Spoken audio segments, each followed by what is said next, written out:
Let's go back a bit in time. That is around 1850s. One fine morning, a boy was walking to his school as usual. He entered and his day was going on normally until he heard his teacher talking to another person. The teacher was talking about this boy, that how he was slow in studies, was lagging behind, and was a bit difficult for the boy to understand certain concepts and to grasp them. That evening, the boy went home crying, and his mother was saddened by the entire situation.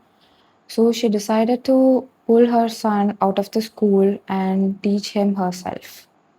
And after years of dedicated efforts, this boy became Thomas Alva Edison.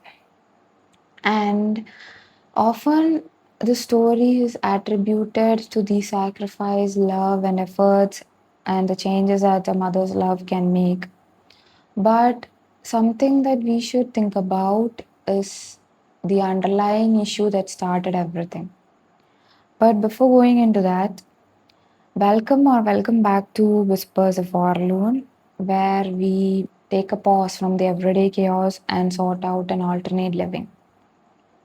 Now, coming back to the underlying issue that we were talking about. That is, in the first place, the boy was broken. That is, Edison felt broken because the education system couldn't cater and include him and his demands in the larger framework of the education system. That is why his mother had to pull him out, tutor him individually, and meet him at where he stood. One might argue with the argument or point that every year thousands of students enter the education system, and it is very difficult to cater to the needs and demands of each and every student. But is breaking them or like making or forcing them to be something else that they are not is the solution to that problem? And that whole argument brings us to the next question. That is, what is education? In simple terms, education is the process of gaining knowledge, skills, or values, and it is something that is meant to be a lifelong process. So, that is, education is meant to make someone a better individual in specific and better human in general. But what is happening in the present? A child enters the education system by the age of 3 or 4, and then comes years and years of meeting targets, following rules, and trying hard, like bending their backs to make sure that they stay within the expected standards. And some do flourish, others, for others, the marks and grades become their whole identity and personality. Whereas for some others, they barely get through. Some lose themselves. For others, like they get broken by the entire thing. And for a very few number of individuals, they escape the entire facade and are able to create a mind, identity, and life of their own making. This is not an attack on the education system, but the commercialization of it. That is, schools and management competing against each other, demanding unreasonable amounts as payment from parents, um, teaching students to be docile and obedient so that they are ready for the job market, treating students like machines, etc. Nowadays, it is not about becoming a better individual, but becoming better than the other. And in all this mess and chaos, what has happened is that we lost the exact meaning of education.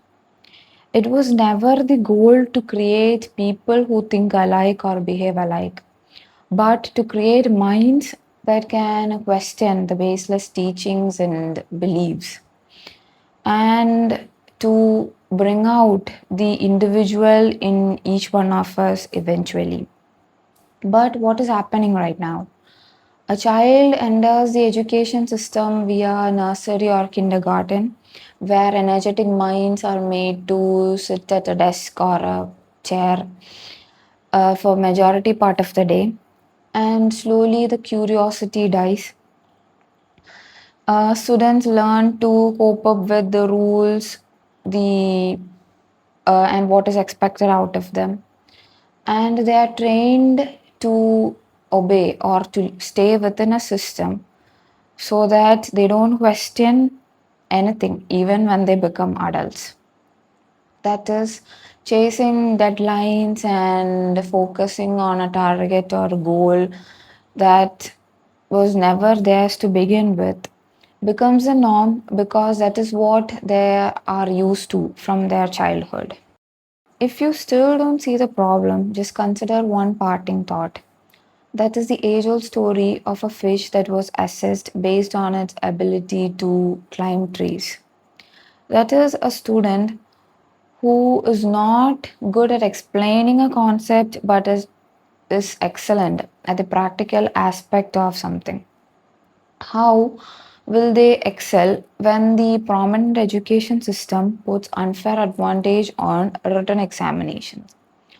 Or when time and time again it has been repeated that there are many forms of intelligence. For example, Howard Gardner has listed around 9 types of intelligence, but the predominant education system is only focused. That is, the schools and colleges are focused on one form of intelligence. Just think about it.